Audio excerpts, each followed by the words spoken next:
এবার আমরা যারা মুয়াজ্জিন না, আমরা যারা আযান শুনি, আমাদের কাম কি? প্রিয় রাসূল বলেন কুলু মিসলামা ইয়াকুলুল মুয়াজ্জিন, মুয়াজ্জিন যা বলে তোমরাও তাই বলো। এখন আমরা এখানেও পেশ লাগাইয়া দিছি। মুয়াজ্জিন বলে আল্লাহু আকবার, এবার আপনারা বলুন, আপনারা কি বলবেন? মুয়াজ্জিন বলে আশহাদু আল্লা ইলাহা ইল্লাল্লাহ, কি বলবেন? আশহাদু আন্না মুহাম্মাদুর রাসূলুল্লাহ, কি বলবেন? কি বলবেন? ঠিকঠাক আছে দেখি, মাশাআল্লাহ মাশাআল্লাহ। আমরা আগে বলতাম দুরূদ শরীফ সাল্লাল্লাহু আলাইহি ওয়াসাল্লাম, আবার কিছু কিছু এলাকায় পাওয়া যায় তখন দুই আঙ্গুল মুখে লইয়া চোখে মারে, আসেনি? এরকম করে সুমু টুমু দেয়, কুররাত আইনি বিকা ইয়া রাসূলুল্লাহ, পরে কুররাত আইনি বিকা ইয়া রাসূলুল্লাহ। আল্লাহ রাসূল বলেন ফাকুলু মিসলা মা ইয়াকুলুল মুয়াজ্জিন, মুয়াজ্জিন যা বলে তোমরা তাই বলো। তাই মুয়াজ্জিন বলে আশহাদু আন্না মুহাম্মাদার রাসূলুল্লাহ, আমরাও ঠিক এটাই বলবো। দুরূদটা এখানে নয়, কয়েক জায়গা আছে দুরূদ পড়া মানা। আমরা একটা ইজমালি কথা শুনেছি, রাসূল সাল্লাল্লাহু আলাইহি ওয়াসাল্লামের নাম শুনলে কি পড়তে হয়? দুরূদ পড়তে হয়। কি পড়তে হয়? রাসূলের নাম শুনলে দুরূদ পড়ো, এটা ইজমালি হাদিস, ঠিক আছে। কিন্তু কোরআনের মাঝে রাসূলের নাম আছে না নাই? সেখানে দুরূদ পড়েননি। ইমামতি করতেছে খতম তারাবি, মা কানা মুহাম্মাদুন আবা আহাদিম মির রিজালিকুম ওয়ালাকির রাসূলুল্লাহ, আছে না? ওখানে দুরূদ শরীফ ইমামও পড়ে না, মুয়াজ্জিনও মুক্তাদিও। কেন? রাসূলের নাম শুনে না দুরূদ পড়া লাগে? আরেকটা জায়গা আছে কালেমার পরে দুরূদ নাই, এটা হাজার হাজার আলেম ভাইয়েরাও ভুল করছে। জিকির করে লা ইলাহা ইল্লাল্লাহ, মাহফিল করে না, করতে করতে লা ইলাহা ইল্লাল্লাহু মুহাম্মাদুর রাসূলুল্লাহ সাল্লাল্লাহু আলাইহি ওয়াসাল্লাম। কালেমার পরে হাদিসের কোন কিতাবে দুরূদ লেখা নেই। এখানেও শত শত আলেম আছেন, নোয়াখালী তো আলেমের অঞ্চল। আজকে বাড়ি যাবেন, কিতাবুল ঈমান খুলবেন, কিতাবুল ঈমান প্রত্যেকটা হাদিসের কিতাবে আছে, আছে না? নাই এমন হাদিসের কিতাব খুব কম। বারবার দেখবেন কালেমা লেখা আছে, কিন্তু কোথাও কালেমার পরে দুরূদ কোন হাদিসের লেখক লেখে নেই। কিন্তু কালা রাসূলুল্লাহ সাল্লাল্লাহু আলাইহি ওয়াসাল্লাম হাজার হাজার বার লিখেছে, একবারও বাদ দেয় নাই। তো কালেমার পরে কেন লিখলো না? কালি ছিল না? না, কলমে কালি ছিল না লেখার কারণ কালেমার প্রতিটা শব্দ ঈমান, ঈমানের শব্দ বাড়ানো যাবে না, কমানো যাবে না। আরেক জায়গায় দুরূদ পড়া যাবে না, এটা হলো আযান। আশহাদু আল্লা ইলাহা ইল্লাল্লাহ যেমন কালেমা, আশহাদু আন্না মুহাম্মাদার রাসূলুল্লাহ এটাও কালেমা, তাই এখানে দুরূদ নাই।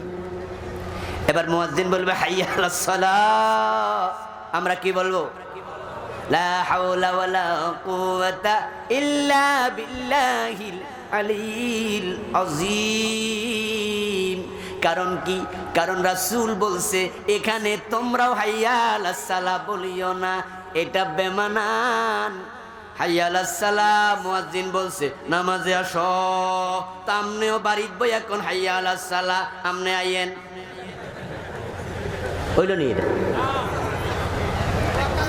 ইসলাম খুব সুন্দর, ঠিক কি না? কি সুন্দর! রাসূলুল্লাহ বলে এখানে তুমি হাইয়া আলাস সালাহ কইয়া মুয়াজ্জিনকে ডাইক কর না, বরং তুমি বলো লা হাওলা ওয়ালা কুওয়াতা ইল্লা বিল্লাহ। এভাবে আযান চলতে থাকবে, শেষ হবে, শেষ হওয়ার পরে আবার কি? মাশাআল্লাহ, একজন হুজুর অলরেডি কইয়া দিছে, শেষ হওয়ার পরে হলো দুরূদ। এই হাদিসের আমল আমাদের দেশে নাই, অথচ হাদিসটা সহিহ মুসলিমে আছে। ক্বালান নবী সাল্লাল্লাহু আলাইহি ওয়াসাল্লাম ইযা সামিতুমুন নিদা ফাকুলু মিসলা মা ইয়াকুলুল মুয়াজ্জিন সুম্মা সাল্লু আলাইয়া মুয়াজ্জিনের কথার জবাব দেয়া শেষ, এবার আমার উপর দুরূদ পড়ো। দুরূদ শেষ কইরা তারপরে এবার বলবেন আল্লাহুম্মা রাব্বা হাযিহি দাওয়াতি তাম্মা। এই দোয়াটা পড়বেন। এই দোয়া পড়তে পেছ লাগাইছে। ওই দোয়ার সময় প্রিয় নবী কোনোদিন হাত তোলেন নাই, কিছু কিছু এলাকায় হাত তোলে, ঠিক নি? হাত তুলে দোয়া পড়া তারপরে মুসা। আপনি বলবেন হুজুর হাত তুললে অসুবিধা কি? আমি বলবো প্রিয় ভাই, রাসূল যেটা করে নাই আমরাও সেটা করব না, রাসূল যেটা ছাড়ে নাই আমরাও সেটা ছাড়ব না। হাত তুললে মজা লাগে নাকি? আচ্ছা হ্যাঁ হুজুর মজা লাগে, হাত তুললে একটু মজা মজা লাগে। আচ্ছা আপনি কি টয়লেটে ঢুকতে দোয়া পড়েন না? কি দোয়া? আল্লাহুম্মা ইন্নী আউযু বিকা মিনাল খুবুসি ওয়াল খাবাইস। হাত তুলছেন নি?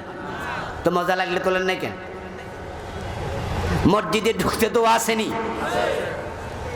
আল্লাহুম্মা আফতাহ লি, হাত তুলছেন নি? খাওয়ার পরে দোয়া আসেনি? হাত তুলছেন নি? টয়লেট থেকে বাহির হইলে দোয়া আছে না নাই? তখন হাত তুলে যদি মুছতেন উপায় নাই। আল্লাহর হাবিব দোয়াতে হাত তুলেছেন, হাদিস আছে যখন সালাতুল ইস্তিসকা পড়েছে। প্রিয় নবী দোয়াতে হাত তুলেছে বদরের যুদ্ধের মাঠে, এমন ভাবে হাত তুলে দোয়া করছে বগলের শুভ্রতা দেখা গেছে, আসমানের দিকে এভাবে হাত তুলে ফেলেছে। স্বাভাবিকত উনি দোয়া করতেন এভাবে। কিভাবে? হাদিস হলো এভাবে, আঙ্গুল পেট দিয়া দোয়া করতেন রাসূল, সামনে রাখতেন। কিন্তু বদরের দিন এভাবে হাত তুলে দোয়া শুরু করছে, এভাবে তোলা শুরু করছে। আল্লাহুম্মা আনজিজ ওয়াদাকা ইন্না ওয়াদাকাল হক, আল্লাহুম্মা ইন্নাকা কুলতা ফিল কুরআন ওয়া কানা হাক্কান আলাইনা নাসরুল মুমিনিন, আল্লাহুম্মা ইন তাহলিক হাযিহিল আসাবাতু লান তুবাদা বাদা। সুবহানাল্লাহ পড়বেন না? গায়ের মাঝে চাদর ছিল, একটা অংশ মাটিতে পড়ে গেল। আবু বকর সিদ্দিক রাদিয়াল্লাহু তাআলা আনহু আগে যায়া রাসূলের চাদরটা গাড়ে তুলে দিল, কাঁধে রেখে বলে ইয়া রাসূলুল্লাহ হাত নামান, আমার বিশ্বাস দোয়া কবুল হয়ে গেছে। ওই বদর আল্লাহ ফেরেশতা পাঠাইছে কয় হাজার? 5। হাত তুলেছেন রাসূল, কখনো কখনো তুলবেন। এরপরে এবার নামাজের ভিতরে আরো অনেক জায়গায় ঝামেলা, কয়েক ডজন জায়গায় পেঁচ লাগছে। বইটি নেবেন যাদের পক্ষে সম্ভব, স্টেজ আছে ইনশাআল্লাহ। সম্মানিত ভাইয়েরা, আমরা যদি চাই আমাদের নামাজ কবুল হোক, নামাজ অন্যায় থেকে ফিরাক, রাসূলের সুন্নাহ মোতাবেক নামাজ পড়া দরকার আছে কিনা শিখবেন, জানবেন। ভুল যেখানে আছে ওই ভুলগুলো এড়িয়ে যাবেন। আমার ভাইয়েরা, বাপ দাদার দোহাই দিয়া, পূর্বপুরুষের দোহাই দিয়া ইসলাম চলবে না, ইসলাম চলবে কোরআন এবং হাদিস দিয়া। আমাদের উস্তাদরা মক্তবে পড়াইছে, ভুল পড়াইছে, কিছু কিছু জায়গায় ভুল হয়েছে। এজন্য কি ভুলের উপরে থাকবেন? সংশোধন দরকার আছে না নাই? ভুল হবে, আবার সংশোধন হবেন, আল্লাহ মাফ করে দেবে। আল্লাহ তাআলা আমাদের সকলকে ক্ষমা করুন, প্রকৃত মুমিন হয়ে মরার তৌফিক দান করুন।